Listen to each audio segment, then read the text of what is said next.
Now, in the 1950s, British motorbikes ruled the world with a host of iconic names that are still revered by motorbike fans to this day. And those days may be about to return, as Julia George has been finding out at Donington Park racetrack for us morning with a marvellous motorbike.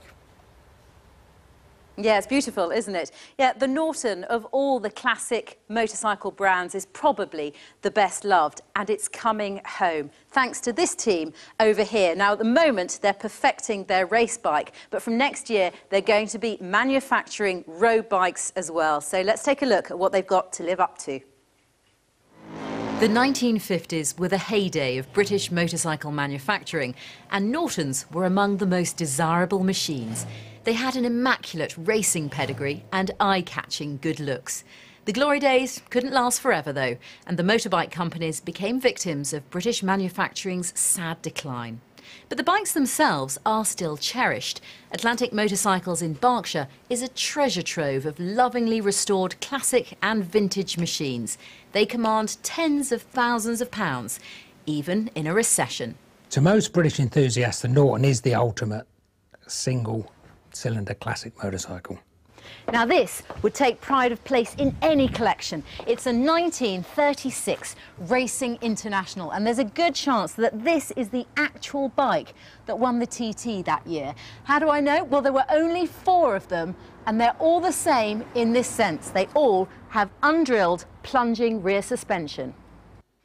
The Manx was another racing success story, and thousands of young men would harbour an ambition to own one. But after all these years, what are the chances that an old British company can be successfully reborn? It's the name, and the name is the answer, really. You can't really beat Norton. Norton on the tank will definitely sell bikes. Even if it was a moped with Norton on it, they'd be selling them. Approximately 200. Well, this is a far cry from a moped. The NRV has got a top speed of about 200 miles an hour. We'll talk to Lee Dickinson, who's in charge of keeping that thing safe on the racetrack, in a minute. But first to Stuart Garner. Stuart, you've bought the trademark, you've got the rights, you're going to be making Nortons in this country again. Interesting timing. Got a credit crunch on our hands. Yeah, absolutely. And we talk about a difficult time to go, but actually when you think about it, it's such a good time to launch the business. We're well financed over the next couple of years. And launching now in the UK gives us the prime time to get the space at Donington together, to hire all of the staff. We're looking for 100 new jobs in the next 2 years. Suppliers have got some factory space available for us, so we're getting ready to get into production. OK, great news. Let's talk to Lee Dickinson, because this is the race bike, and you're going to build on this and bring road bikes in next year. But just tell us what this machine is like to handle. It's, you know, it's an animal to ride. It's really good fun. It's the best thing that I've ever rode.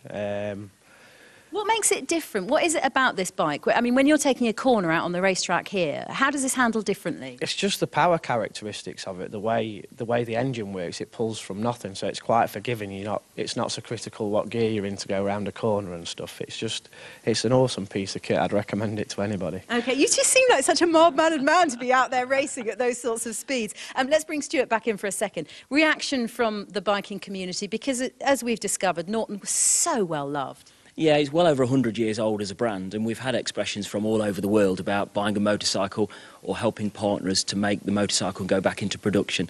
So it's absolutely fantastic response in the last 7 or 8 days. Looking around 10,000 email hits on the website, so unbelievable. OK, well, good luck. We love to come back and see the road bikes when they're out there and ready to go, rolling off the production line. It's an interesting period, really, because, of course, back in the last century, you had up to 700 British brands making motorbikes at any one time. And now, well, we've got 2. Triumph is back, and now Norton back on top as well.